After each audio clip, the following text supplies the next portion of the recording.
Inside Huntsville with Brenda Martin, a conversation with department heads at City Hall on streets, ball fields, public safety, and more. And also with our community partners that add economic security, support education, and enhance the city's quality of life. Hello, I'm Brenda Martin with Inside Huntsville, and thanks for joining me today. 4 years ago, organizations working to help military veterans and first responders in Huntsville, Alabama, decided to sponsor a 9/11 honor walk. I've had the privilege of attending 2 of them, and what an amazing activity it was.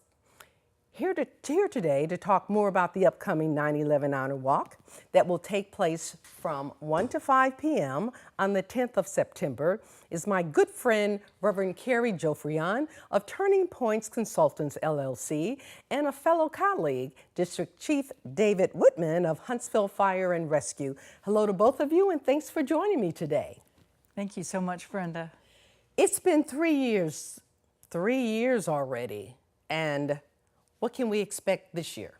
Well, every year it's a new surprise. So, you know, we started out when you covered us the first year with 200 people, and last year we topped over 2,000. 2,000 people? Yes. And that was the 10th anniversary of 9/11. The 10th, I'm sorry. That's okay. It was the 10th year, huh? It was the 15th year. 15th year? Yes. Oh, yes. Okay, 15th year. Yes, I'm sorry. The method to accomplish this goal is indeed unique. Yes. Tell us a little bit about that.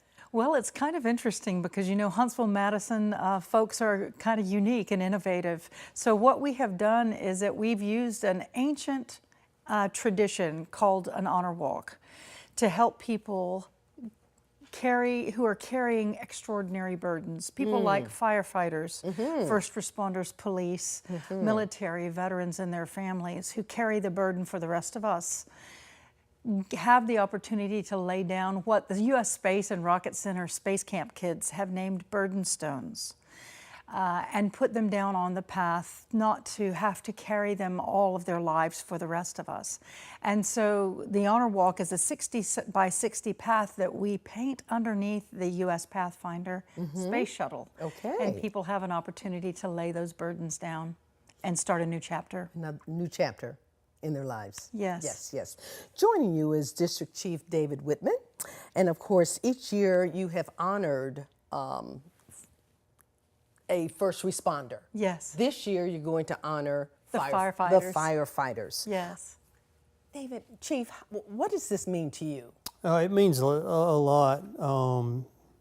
The public support that we receive, we always hold that special because our guys see it. 9/11 was a horrific thing.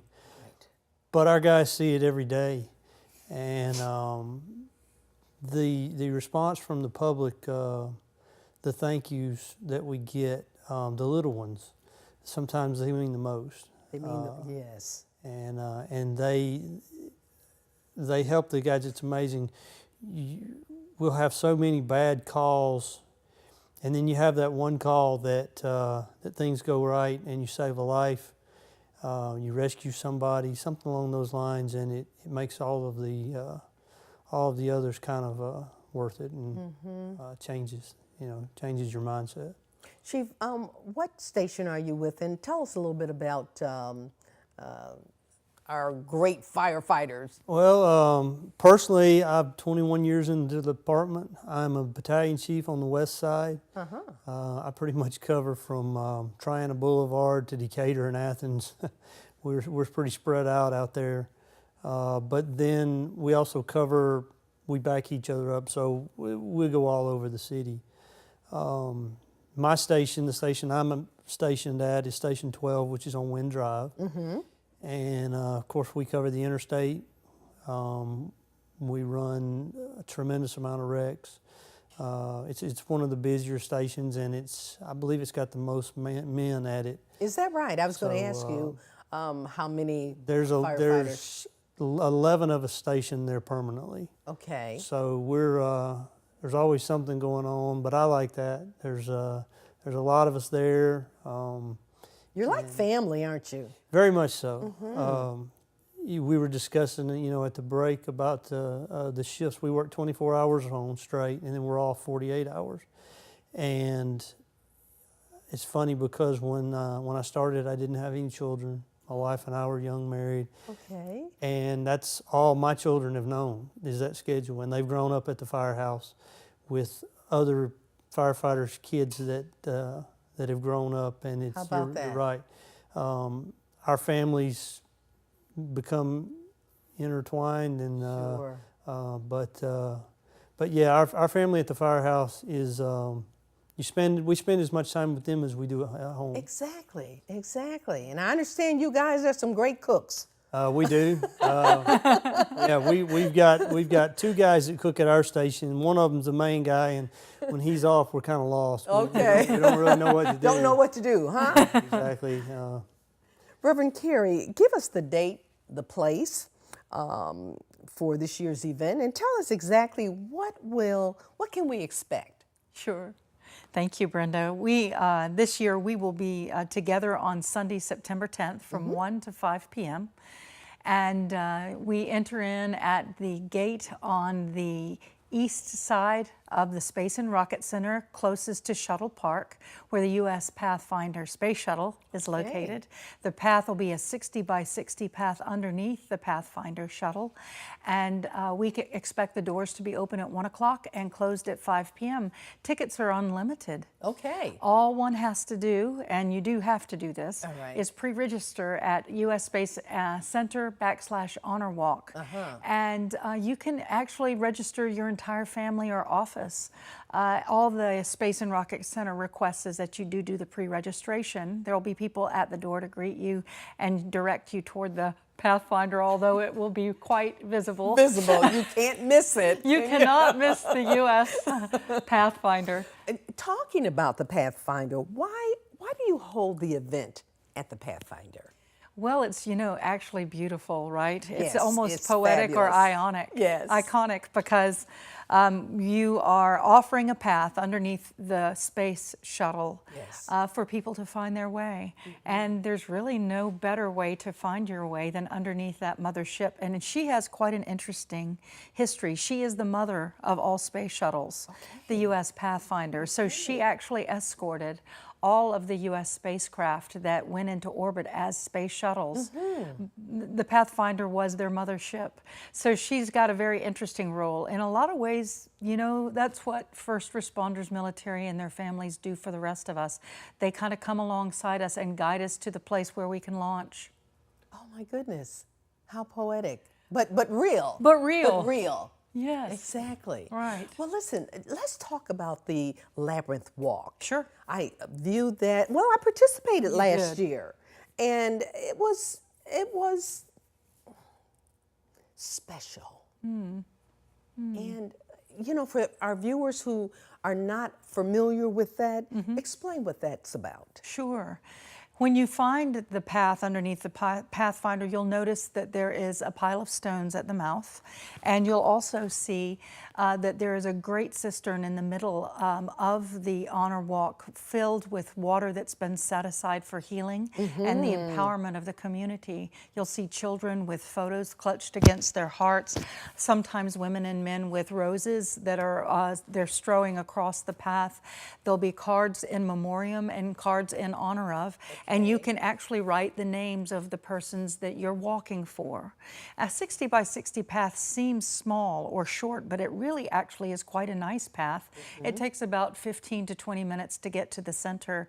The thing that's going to be incredibly beautiful this year is that we are blessed to have the Oakwood University Aeolians with us, yet again, who have just won the World Championship in Wales. And they have been designated the most valued choir on the planet. They will be singing on the outer circumference of the Honor Walk while the firefighters and at-risk children from Boys and Girls Club and Village of Promise, and Randolph is also joining us this year, will be walking with the firefighters in honor of uplifting American morale and working toward an empowered future together. You know, it's going to be incredibly powerful to hear those angelic voices surrounding the firefighters and their families with the children as they walk together toward their own heroism. So I really want to say that one of the things I think that's very powerful about this walk is that we are already seeing the hero in the child. The child doesn't just have to see the hero in the firefighter. A firefighter or a first responder or a veteran or a military person wants the child to see the soldier in them. So that's the greatest way to empower safety and protection in the vulnerable and the young, is for them to see their own hero within them. And so that's one of the reasons that we have them walk ceremonially, because we really believe that if they walk with the person they perceive to be a hero, that the heroism in them will come out in times in their lives when it's most necessary. Beautiful. Oh my goodness. So that's the hope. Gives me chills. Oh goodness. Yes. Yes. That's why it's so important to our first responders and all the others that are walking with the children. Yes, and they also in the process can lay down their vulnerability and burden, which is not easy for people to do who are in heroic roles all the time. Every day, 24 hours a day, like our firefighters. I mean, exactly. Our hats off to them. Think about what's going on today in Texas. Exactly.